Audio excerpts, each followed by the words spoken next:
ঝটপট বানিয়ে ফেলুন একদম নরম তুলতুলে আমের পাটিসাপটা। যেহেতু আমের সিজন, ঘরে এক দুটো আম থেকেই থাকে। মাঝে মধ্যে বৃষ্টির সময় এরকম যদি নরম তুলতুলে পাটিসাপটা থাকে তাহলে কেমন হয় বলুন, দারুণ লাগে খেতে। চলুন তাহলে শুরু করি। আসসালামু আলাইকুম এভরিওয়ান, ওয়েলকাম টু রান্নাঘরের জাদু ডব্লুবি। অনেক সময় দেখবেন পাকা আম কয়েকদিন ঘরে রেখে দেওয়ার পরে অনেকটাই নরম হয়ে যায়। আজকের এই নরম আম দিয়েই আমের পাটিসাপটা বানিয়ে দেখাবো। অবশ্যই কিন্তু এখানে নরম আর পাকা আম নিতে হবে। এখানে দুটো মিডিয়াম সাইজের পাকা আম নিয়েছি। এবার এই আম দুটোর খোসা খুব সুন্দরভাবে ছাড়িয়ে নিতে হবে। দেখুন হাত দিয়ে খুব সুন্দরভাবে ছাড়িয়ে নিয়েছি। এবার এরকম একটা স্ট্রেনার নিতে হবে। এই স্ট্রেনারের মধ্যে আমের পাল্পটা বের করে নেব। দেখুন এভাবে করে নেওয়ার কারণে কিন্তু খুব সহজেই আমের পাল্পটা বেরিয়ে আসছে। আপনারা চাইলে ছোট ছোট টুকরো করে মিক্সিতে পেস্টও করে নিতে পারেন। এভাবে করে নেওয়ার কারণে কিন্তু আমের মধ্যে আঁশটা আলাদা হয়ে যায় আর খুব সহজে বেরিয়ে আসে। এখানে দুটো আমের পাল্প বের করে নিয়েছি। এবার পাটিসাপটা পিঠের জন্য বেটার তৈরি করব। তার জন্য এখানে 2 কাপ চালের গুঁড়ো নিয়ে নেব। আমি এখানে চালটাকে ভিজিয়ে শুকনো করে তারপরে গুঁড়ো করে ব্যবহার করছি। আপনারা চাইলে বাজার থেকে কিনে আনা শুকনো চালের গুঁড়োটাও নিয়ে নিতে পারেন। আর 1 কাপ ময়দা দিয়ে দেব। আর এরকম একটা উইক্সের সাহায্যে খুব ভালোভাবে মিশিয়ে নিতে হবে। এখানে অল্প অল্প করে লিকুইড দুধ ব্যবহার করব। অবশ্যই কিন্তু এখানে অল্প অল্প করে লিকুইড দুধটা ব্যবহার করতে হবে। এই ব্যাটারটা কিন্তু খুব বেশি একটা গাঢ়ও হবে না আর পাতলাও হবে না। এখানে আমি 1.5 কাপ দুধ দিয়েছিলাম আর ব্যাটারটা কিন্তু অনেকটাই গাঢ় মনে হচ্ছে, তাই আমি আরো কিছুটা দুধ ব্যবহার করব। আবারও খুব ভালোভাবে মিশিয়ে নিতে হবে। আর এই পিঠের জন্য অবশ্যই কিন্তু চিনিটাও ব্যবহার করব, তাই খুব বেশি একটা পাতলা করা যাবে না। যেহেতু আমটাও মিষ্টি আর পিঠের মধ্যে যে পুরটা যাবে সেটাও কিন্তু মিষ্টি হবে, সেই কারণে চিনির পরিমাণটা কিন্তু একটু কমিয়ে দিতে হবে। আপনারা চাইলে বাড়িয়েও দিতে পারেন। আর পরিমাণ মতো নুন অ্যাড করব। আবারও খুব ভালোভাবে মিশিয়ে নিতে হবে যতক্ষণ না চিনিটা খুব ভালোভাবে গলে যাচ্ছে। এদিকে কিন্তু বেটারটা একদম রেডি হয়ে গেছে। এক সাইডে ঢাকা দিয়ে রেখে দেব।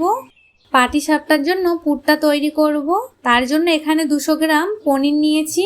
পনিরটাকে এরকম একটা গ্রেটারের সাহায্যে গ্রেট করে নিতে হবে। এখানে সবটুকু পনির আমি গ্রেট করে নিয়েছি। এবার চিনিটা ব্যবহার করব।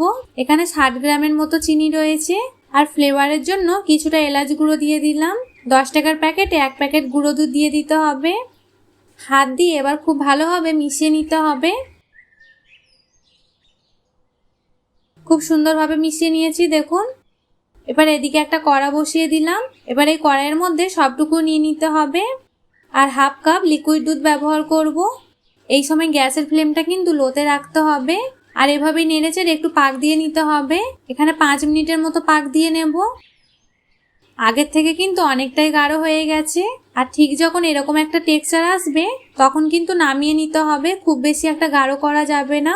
এটা ঠান্ডা হয়ে যাওয়ার পরে কিন্তু আরো একটু গাঢ় হয়ে যাবে, তাই এরকম অবস্থায় নামিয়ে নিতে হবে। এটা নামিয়ে এক সাইডে রেখে দেব। আর এদিকে পাটিসাপটা তৈরি করার জন্য এরকম একটা প্যান বসিয়ে দিলাম। একটা বাটির মধ্যে 1 চামচ ঘি আর 1 চামচ সাদা তেল নিয়ে নিতে হবে। এবার এই তেল আর ঘিটাকে খুব ভালোভাবে মিক্স করে নিতে হবে। আপনারা চাইলে শুধু ঘিটাও নিয়ে নিতে পারেন, তবে ঘিটা যদি কম থাকে তাহলে এভাবে তেল আর ঘিটা মিশিয়ে নেবেন। এতে করে ঘিয়ের ফ্লেভারটাও থাকবে আর পিঠেটা খেতেও ভালো লাগবে। প্যানের ওপরে একটু ঘিটাকে এভাবে ব্রাশ করে নিতে হবে। এবার 1 হাতা করে এভাবে বেটার নিতে হবে আর প্যানের ওপর এভাবে দিয়ে দিতে হবে। অবশ্যই কিন্তু আঁচটা এই সময় লোতে থাকবে। বেটারটা দেওয়ার পরে একটু এভাবে ঘুরিয়ে নিতে হবে। পিঠেগুলো কিন্তু আমি খুব একটা বেশি বড় করব না, একটু ছোট সাইজের করে নেব। আপনারা চাইলে বড় সাইজেরও করে নিতে পারেন।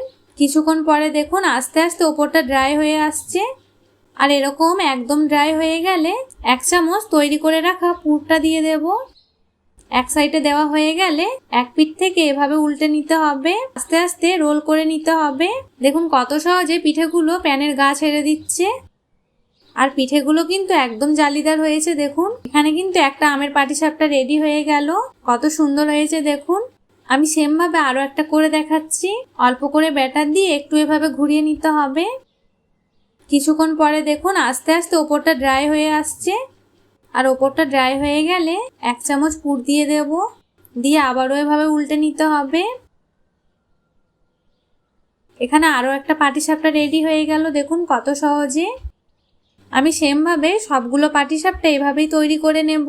এখানে সবগুলো পাটিসাপটা তৈরি করা হয়ে গেছে। দেখুন দেখতে কতটা সুন্দর লাগছে আর লোভনীয় লাগছে। দেখুন আপনারা খুব সহজেই ঝটপট বানিয়ে ফেলুন এরকম নরম তুলতুলে পাটিসাপটা, কোনো ঝামেলা ছাড়াই। আমের সিজনে যদি একটা দুটো আম এভাবে ঘরে থেকে থাকে, এই নরম তুলতুলে পাটিসাপটাটা বানিয়ে দেখুন, খেতে দারুণ লাগবে। না খেলে বিশ্বাসই হবে না, এতটাই ভালো লাগে খেতে, মুখে দেওয়ার সাথে সাথে মিলিয়ে যাবে।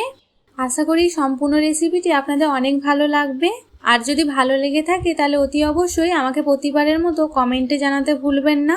আরও এরকম নিত্য নতুন রেসিপি দেখতে চাইলে চ্যানেলটি সাবস্ক্রাইব করে পাশে থাকবেন। ফ্রেন্ডস অ্যান্ড ফ্যামিলির সঙ্গে শেয়ার করতে ভুলবেন না। দেখা হবে পরের কোনো রেসিপিতে। ততক্ষণ সবাই ভালো থাকবেন, সুস্থ থাকবেন। আল্লাহ হাফিজ।